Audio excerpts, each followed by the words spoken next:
Shalom, saudara-saudara yang kekasih dalam Tuhan. Senang sekali kita berjumpa pada acara Kabar Sukacita. Baik, hari ini kita akan segera membaca satu ayat firman Tuhan. Tema firman Tuhan hari ini saya beri tema jangan panik menghadapi virus corona atau COVID-19. Banyak orang saat ini lagi khawatir, panik, takut, bahkan ada yang stres menghadapi virus ini. Tapi kita harus tetap tenang menghadapinya. Hari ini saya akan bagikan bagaimana supaya kita bisa tetap tenang, tidak panik.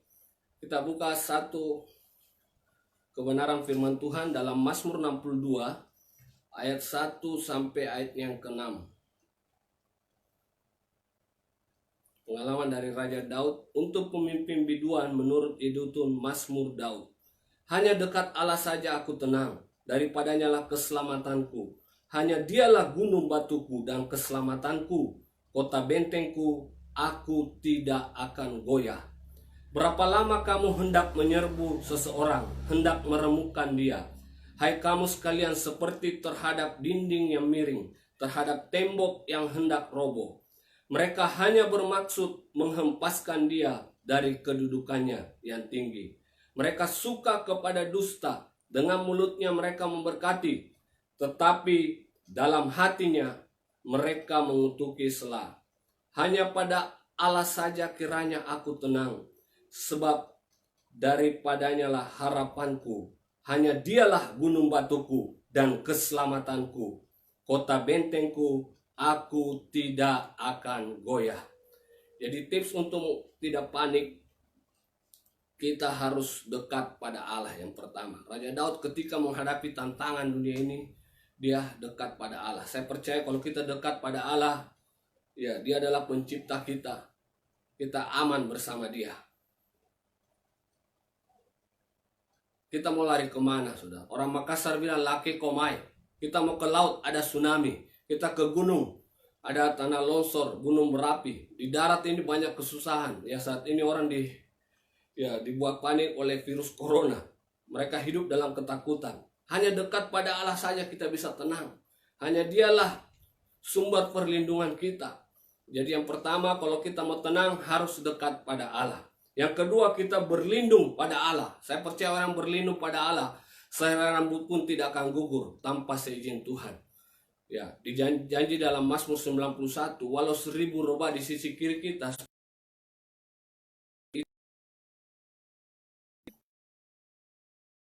dan yang ketiga, tenang, kita harus berharap pada Allah.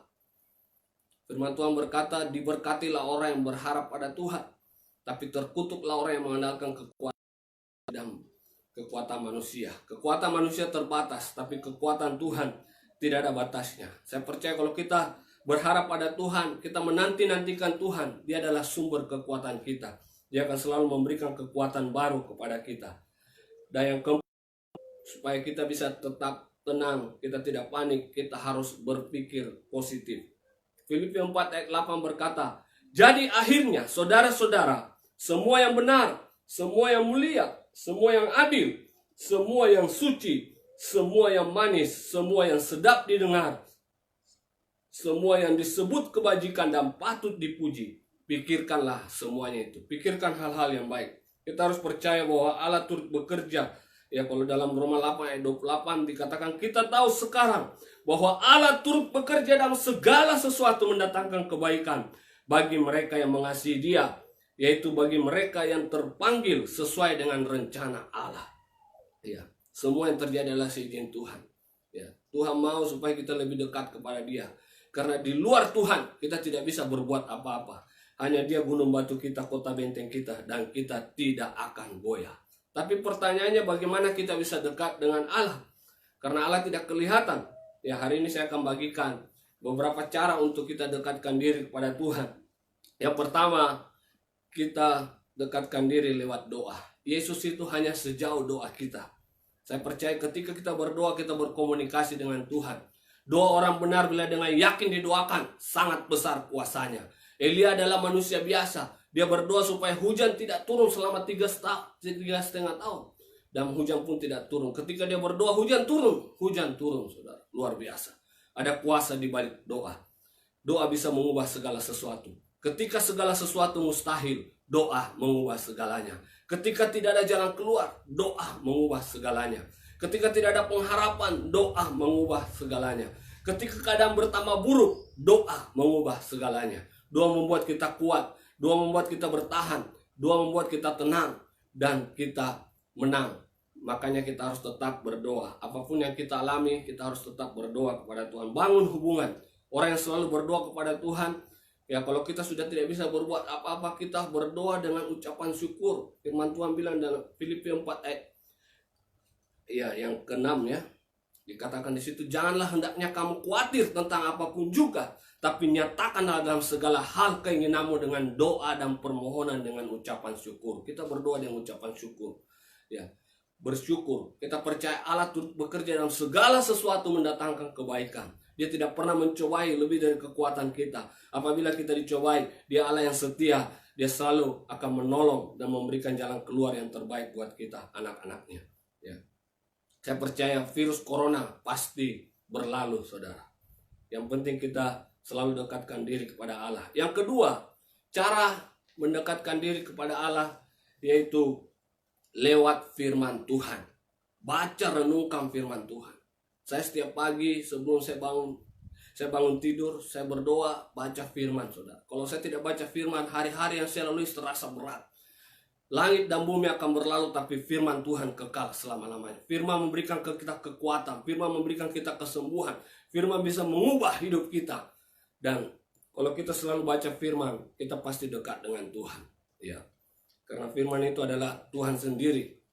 Pada mulanya adalah firman, dan firman itu bersama-sama dengan Allah, dan firman itulah juga Allah. Jadi kita banyak belajar firman. Dalam firman Tuhan ini banyak hikmat Tuhan, banyak perkataan Tuhan yang menguatkan kita. Ya, misalnya kita sudah tidak berdaya, firman Tuhan datang kepada kita, segala perkara dapat kutanggung dalam Dia, karena Dia memberi kekuatan kepadaku. Ya, firman Tuhan datang kepada kita. Ketika kita sakit, firman Tuhan datang, oleh bilur-bilurnya penyakit kita disembuhkan. Saya percaya saudara, kalau imani firman Tuhan, saudara pasti sembuh. Jadi lewat firman Tuhan kita dekatkan diri kepada Allah. Dan yang ketiga, cara mendekatkan diri kepada Allah lewat memuji dan menyembah Tuhan. Saya percaya Allah bertahta di atas puji-pujian orang yang percaya. Ketika kita memuji Tuhan, Tuhan hadir di sana. Ya. Raja Saul ketika dia stres, dia memanggil Raja Daud untuk bermain kecapi, memuji, bermazmur kepada Tuhan. Dan apa yang terjadi? Stresnya hilang, luar biasa. Ada kuasa di balik pujian. Benteng Yeriko juga dirobohkan dengan sorak-sorai. Paulus dan Silas ketika dia di penjara, mereka hanya memuji-muji Allah. Dan terjadi gempa, sendi-sendi penjara terbongkar, mereka dibebaskan, saudara. Tetap memuji Tuhan di tengah masalah. Saya percaya, ya kami juga dari tim Asosiasi Pendeta Indonesia Sulawesi Selatan, kami selalu memuji Tuhan, saudara. Ya, ada tim doa kami yang selalu menguatkan, dan puji Tuhan, puji-pujian itu dapat membangkitkan semangat yang pudar. Ya, saya percaya apapun yang kita alami, kita tetap memuji Tuhan. Jangan panik. Dekatkan diri pada Allah, berlindung pada Allah, berharap pada Allah, dan kita berpikir positif. Saya percaya akan memberi. Memang tanda akhir zaman ini yang terjadi saat ini adalah di Wahyu 6. Dikatakan di situ, dan aku melihat sesungguhnya ada seekor kuda hijau kuning, dan orang yang menungganginya bernama Maut, dan kerajaan pada mereka diberikan kuasa atas seperempat dari bumi untuk membunuh dengan pedang, dan dengan kelaparan, dan sampar, dan dengan binatang-binatang buas. Jadi memang kuda kelabu atau kuda hijau kuning, orang ini berjalan saat ini. Seperempat dari bumi ini akan dibinasakan. Bertobat akan dibinasakan, saudara. Ada yang mati karena pedang, ada yang kelaparan, ada yang mati karena penyakit sampar. Percaya orang yang berharap Tuhan, dan Tuhan akan memberi kemenangan. Kita akan menang. Jadi jangan saudara panik menghadapi virus corona, karena semua akan berakhir. Kesusahan sehari cukup untuk dalam kesusahan, tapi kita semakin melekat kepada Tuhan. Saya percaya kalau kita melekat kepada Tuhan, kalau Allah di pihak kita, siapakah yang dapat melawan kita? Tidak ada. Karena roh yang ada dalam diri kita lebih besar dari semua roh-roh yang ada dalam dunia ini. Ya, harus tetap mendekatkan diri pada Allah. Dan janji Tuhan, ayat terakhir saya bacakan dalam 2 Timotius 1 ayat 7. Sebab Allah ketakutan, melainkan roh yang membangkitkan kasih tipan. Jadi Tuhan tidak memberikan ketakutan, saudara. Roh yang ada dalam diri kita lebih besar dari virus-virus corona, dari semua sakit penyakit yang ada dalam dunia ini. Ya, dan Tuhan berdoa. Syukur Tuhan, firman-Mu telah hamba-Mu sampaikan. Saat ini hamba berdoa buat semua yang menyaksikan tayangan ini. Biarlah Kau berikan kekuatan, kesehatan, perlindungan Tuhan, dan semua